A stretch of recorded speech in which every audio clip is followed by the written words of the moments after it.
Queridos, nós vamos compartilhar a palavra de Deus e hoje você vai precisar exercitar perseverança e paciência. Nós vamos compartilhar a palavra de Deus lá em Mateus capítulo 1, versículo 1 até o 17. Olha só, nós vamos ler e trabalhar, compartilhar acerca da genealogia de Jesus. Então eu vou fazer a leitura aqui, você vai acompanhar, a lista é grande, e você vai ver um monte de nomes, e de repente no final você vai falar, tá, e aí? Então, persevere, que nós vamos, com a graça de Deus, extrair algumas lições da genealogia de Jesus para nós, amém? Saiu um amém fraco aí, né? Deixa eu ver se tem alguém indo embora. Deixa eu ver aqui. Não, estão todos aqui, né? Vamos lá. Lições que podemos aprender da genealogia de Jesus, Mateus 1, do 1 até o 17. Registro da genealogia de Jesus Cristo, filho de Davi, filho de Abraão. Abraão gerou Isaque, Isaque gerou Jacó. Jacó gerou Judá e seus irmãos. Judá gerou Perez e Zerá, cuja mãe foi Tamar. Perez gerou Esrom, Esrom gerou Arão. Arão gerou Aminadab, Aminadab gerou Nasson, Nasson gerou Salmão. Salmão gerou Boaz, cuja mãe foi Raabe. Boaz gerou Obed, cuja mãe foi Ruth. E Obed gerou Jessé. E Jessé gerou o rei Davi, Davi gerou Salomão, cuja mãe tinha sido mulher de Urias. Salomão gerou Roboão, Roboão gerou Abias, Abias gerou Asa. Asa gerou Josafá, Josafá gerou Jorão, e Jorão gerou, passou rápido, eu não vi, Uzias. Ok, Fê, obrigado. Uzias gerou Jotão, Jotão gerou Acás, e Acás gerou Ezequias. Ezequias gerou Manassés, Manassés gerou Amon, Amon gerou Josias. E Josias gerou Jeconias e seus irmãos no tempo do exílio da Babilônia. Depois do exílio na Babilônia, Jeconias gerou Salatiel, e Salatiel gerou Zorobabel. Zorobabel gerou Abiúde, Abiúde gerou Eliaquim, Eliaquim gerou Azor. Azor gerou Sadoc, Sadoc gerou Aquim, e Aquim gerou Eliúde. Eliúde gerou Eleazar, e Eleazar gerou Matã, e Matã gerou Jacó. E Jacó gerou José, marido de Maria, da qual nasceu Jesus, que é chamado Cristo. Assim, ao todo, houve 14 gerações de Abraão a Davi, 14 de Davi até o exílio da Babilônia, e 14 do exílio até Cristo. Está todo mundo bem aí? Isso. Olha, tem uma lista boa para você quando tiver seu bebê, seu filhinho, sua filhinha, escolher um nome aí, né? Mas isso vai muito além de uma lista com nomes, né? Mas deixa eu fazer uma introdução. O Evangelho de Mateus ele foi colocado em primeiro lugar, o Evangelho de Mateus, inspirado por Deus, e foi colocado em primeiro lugar no cânon do Novo Testamento de forma intencional pelo próprio Mateus, né? Por ser o evangelho que mais se dedica a estabelecer a ligação com o Antigo Testamento e o Novo Testamento. Ele apresenta a história de Jesus, o evangelho aqui de Mateus apresenta a história de Jesus, mostrando como ele cumpriu as profecias do Antigo Testamento, provando que de fato ele é o Messias, o Salvador do seu povo e de todos os que creem nele. E é interessante que o Evangelho de Mateus aqui, ele inicia como também o Antigo Testamento. Se a gente for analisar bem, o Antigo Testamento, o livro de Gênesis, que quer dizer livro das origens, livro do começo, ele começa assim, o livro de Gênesis. Gênesis significa começo. O livro de Gênesis, livro dos começos, livro das origens. E o Evangelho de Mateus também começa assim, com a genealogia de Jesus Cristo. Registro da genealogia de Jesus, que no grego quer dizer registro das origens, conforme o capítulo 1, versículo 1. Assim, o nascimento de Jesus marca um novo começo. O pastor José Paulo falou isso aqui, no momento da oração. Quando Jesus nasce em nosso coração, na nossa vida, através da nossa entrega, do nosso arrependimento, da nossa confissão, o Senhor Jesus nos dá um novo começo, não é? E Ele dá um novo começo não apenas para o povo judeu, para Israel, mas para toda a raça humana. E como nós falamos aqui, muito mais do que apresentar uma lista de nomes, que pode parecer enfadonha, cansativa num primeiro momento.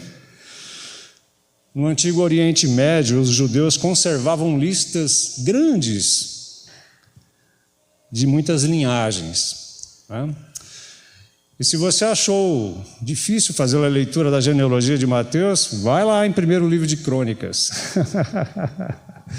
e se deleite lá, viu? São 9 capítulos com genealogias.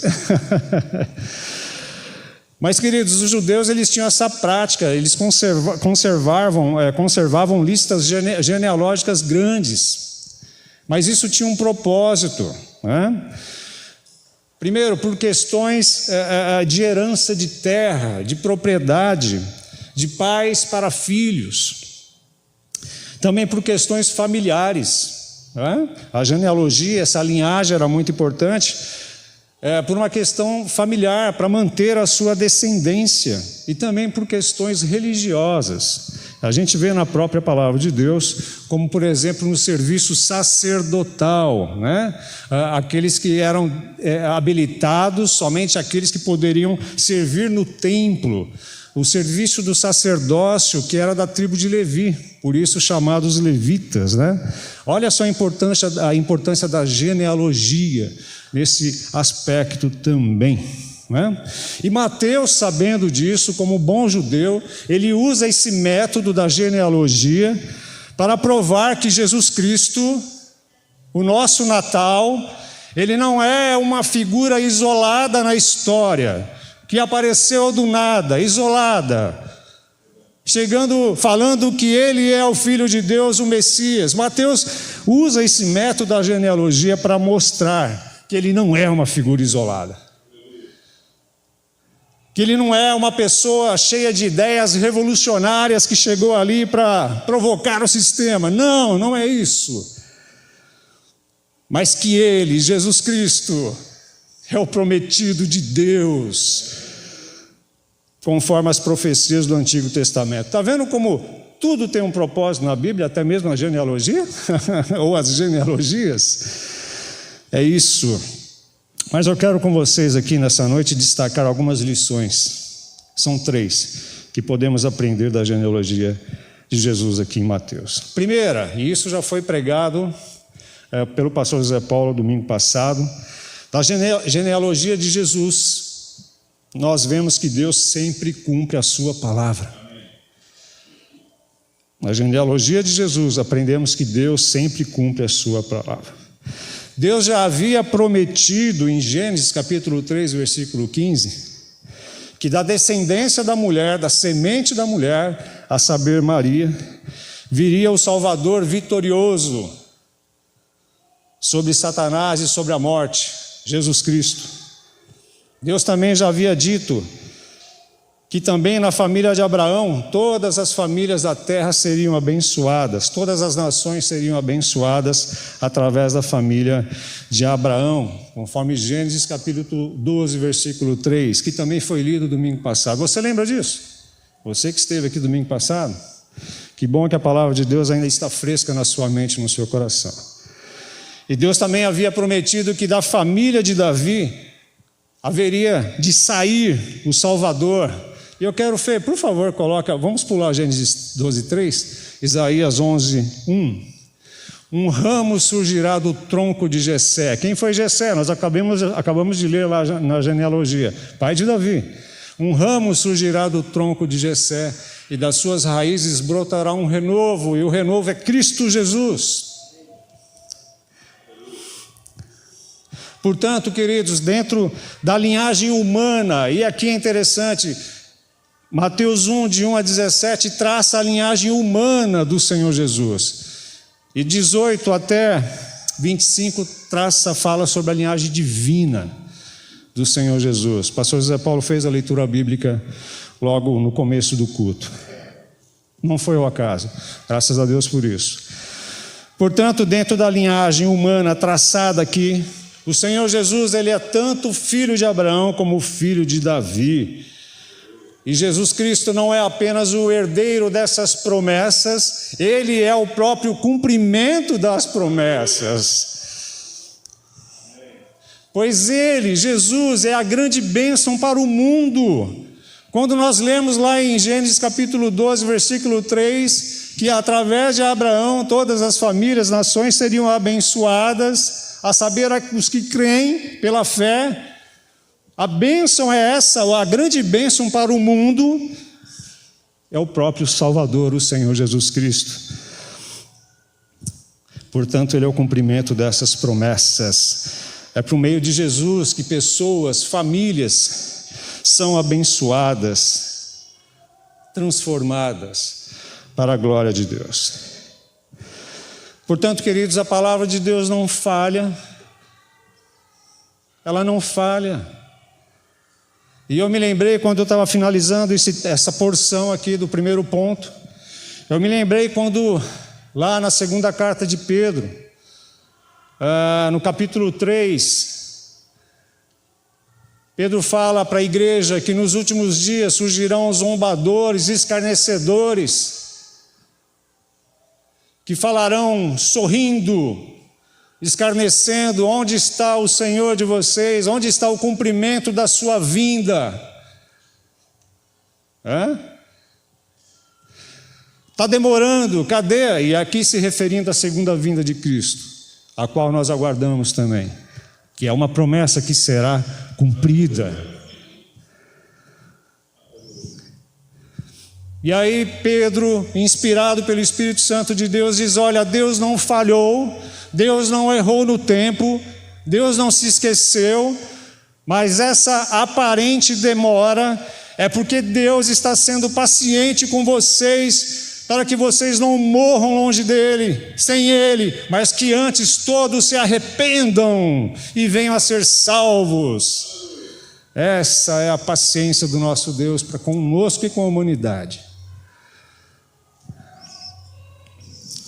Portanto, queridos, a palavra de Deus não pode falhar, as suas promessas são fiéis e verdadeiras, e ele zela por sua palavra, conforme Isaías capítulo 9, versículo 7 diz: o zelo do Senhor dos exércitos fará isso o quê? Que essas palavras se cumpram, que essas profecias se cumpram à risca.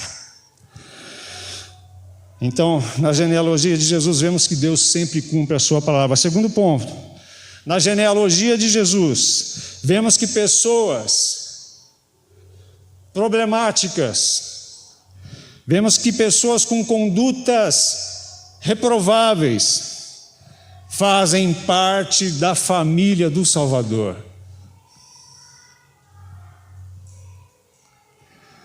Eu li, reli, e essa é a conclusão, queridos.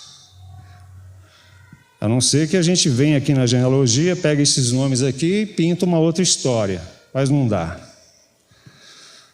Essa lista que nós lemos, tem gente e tem família problemática, mas estão aqui na genealogia de Jesus. Tamar, ela teve relações com o seu sogro Judá, e dessa relação, gerou 2 filhos, Perez e Zerá, que está aí na genealogia. Mas Tamar foi movida por um sentimento de que ela queria que o cumprimento de uma lei da época fosse feita, cumprida, essa lei da época. que é dar a garantia a uma esposa viúva de um novo casamento do seu esposo, mas com um parente do falecido. Era uma lei da época, e o que ela queria é que isso fosse cumprido, mas Judá estava enrolando ela. Judá estava se esquivando. E o desespero dessa mulher, Tamar, chegou ao ponto dela, num dia, num determinado momento, se disfarçar de uma prostituta cultual e ir até Judá. E Judá gostava dessas coisas. E aí, através desse disfarce, ela teve relações com ele. E aí gerou Perez e Zerá. Raabe era uma estrangeira e também uma prostituta lá em Jericó. Mas Raabe estava cansada dessa vida, de ser explorada e desrespeitada pelos homens, pelas pessoas. E quando ela ouviu a falar sobre o rei de Israel, ela decidiu querer conhecer esse Deus. E, portanto, ela arriscou a sua própria vida e arriscou a vida de sua família para abrigar os espias de Israel, quando eles foram sondar a terra ali de Canaã. Ela abrigou esses espias, arriscou-se e arriscou a sua família, a segurança da sua família, para abrigar os espias de Israel, porque eles iam invadir e conquistar Jericó, aquela região. Essa mulher teve fé em Deus e ela agiu segundo a sua fé. E Ruth também era uma mulher estrangeira, moabita, viúva, sem esperança, sem perspectiva. Ela abriu mão da sua própria cultura e abraçou a fé em Deus e acompanhou a sua sogra Noemi, a tal ponto de dizer: o seu Deus será o meu Deus e o teu povo será o meu povo. E Batseba, mãe de Salomão, que adulterou com Davi, está aí essa lista. Ah, você vai falar só de mulheres? Não. Tem homens aqui, uma lista grande também. Mas essas mulheres que tiveram um passado que deixou muitas marcas em suas vidas, elas um dia encontraram esse Deus vivo e verdadeiro, e encontraram a chance de nele Deus ter um novo começo, e tiveram seus nomes inseridos aqui na genealogia de Jesus. E o que dizer de alguns homens? Entre eles os patriarcas Abraão, Isaac e Jacó, que tiveram seus momentos de fraqueza na área do caráter, chegaram a mentir e também a se omitir. Eles inverteram alguns fatos por medo de sofrerem consequências por causa dos seus atos. E eles foram fracos em alguns momentos e tiveram suas consequências. Mas se arrependeram e receberam de Deus um novo começo.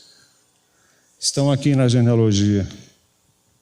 E o rei Davi, um homem cujas mãos estavam sempre manchadas de sangue, porque ele era um guerreiro, homem de guerra, cometia violências de guerra, mas que se arrependia quebrantado diante do Deus Todo-Poderoso, do Deus amoroso, a tal ponto de ser chamado homem segundo o coração de Deus. E aí depois nós temos o rei Acás, que foi um homem violento, que perseguiu o seu próprio povo, foi um péssimo pai, foi um péssimo rei, mas o seu filho Ezequias, que veio na sequência, temeu a Deus, procurou restaurar o temor do Senhor e o compromisso do povo com Deus.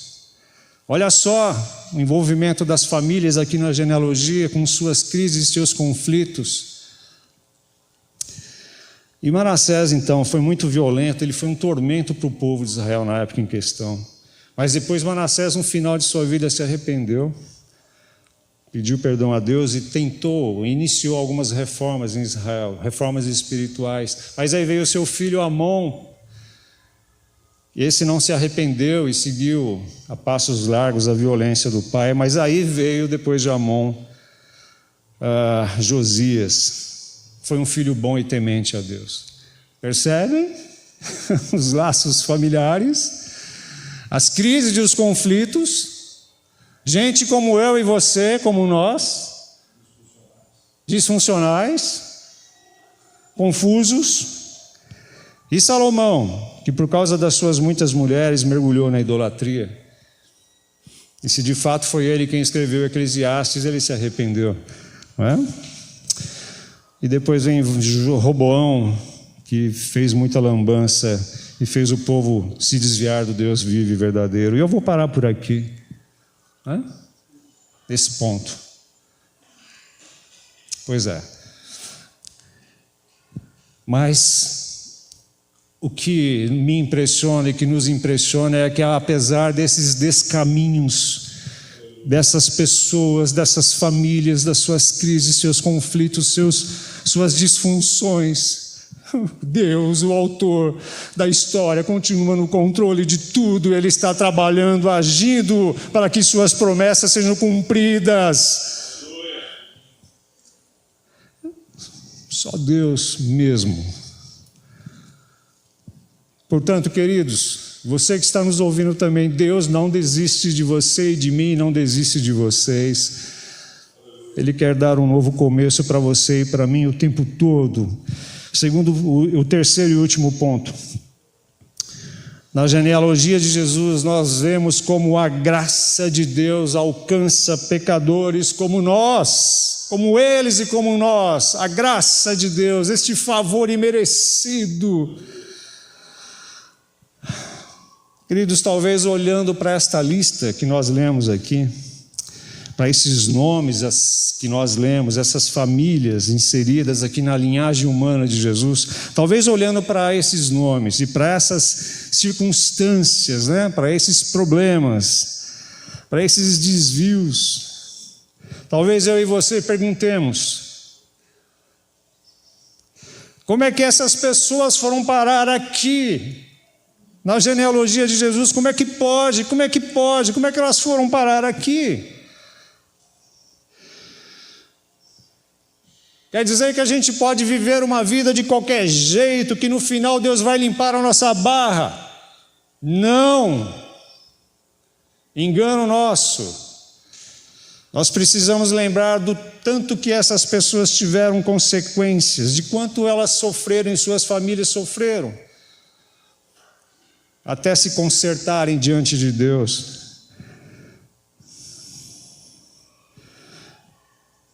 Mas isso está registrado para nós, é para reforçar que o Filho de Deus, Jesus, veio buscar e salvar pecadores como nós, dos quais incluem esse povo, essas pessoas e tantos outros que estão na Bíblia, e eu e você.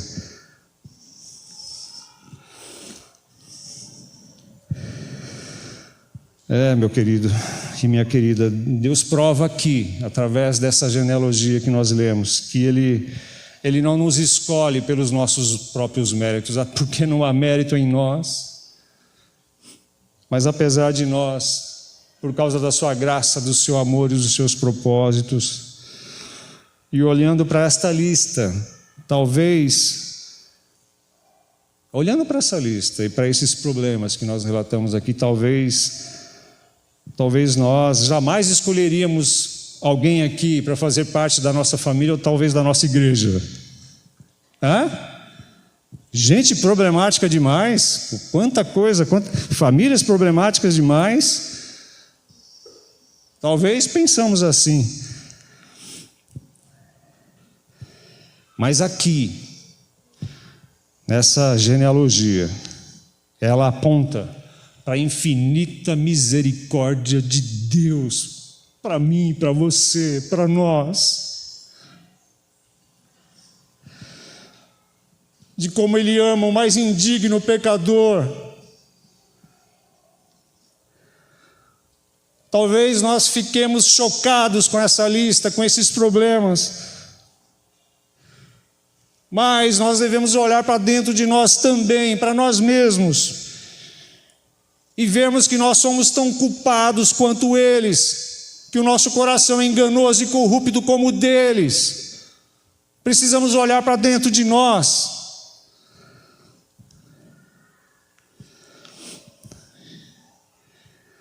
E aí a pergunta muda, a nossa pergunta muda. Não é mais a pergunta, como é que eles foram parar nessa lista? Mas como que nós fomos parar no livro da vida? Como é que o nosso nome foi parar no livro da vida?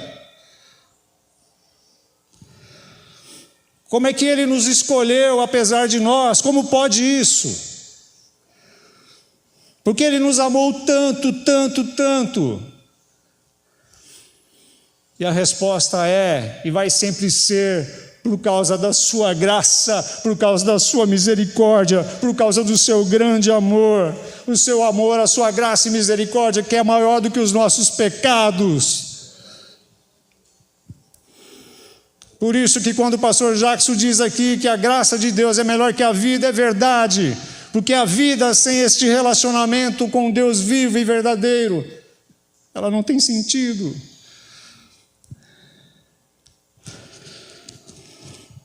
E Deus manifestou essa graça, este amor, através de Jesus Cristo. E fez isso, sabe como? Lá na cruz. Fincando lá nossas dívidas, as nossas culpas, os nossos pecados, e nos perdoou em Cristo Jesus. E olhando para essa genealogia, nós vemos que Deus quebra as barreiras, quebra os preconceitos. Homens e mulheres estão dentro da mesma genealogia. Não há ninguém melhor do que ninguém, eles estão juntos.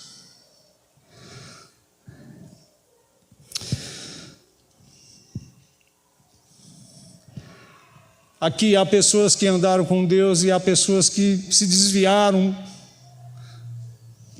que se rebelaram contra Deus, mas tanto uns quanto os outros necessitavam e necessitamos da graça de Deus, carecemos do seu amor, da sua graça e da sua misericórdia o tempo todo, porque Romanos capítulo 3, versículo 23 diz que todos pecaram, todos, não há exceção, todos, e carecem da glória de Deus, da misericórdia de Deus. E a gente vê que a história do povo de Deus, aqui e por toda a Bíblia, a história do povo de Deus é marcada por altos e baixos, triunfos e fracassos, erros e acertos, assim como a minha vida e a sua. Só a minha.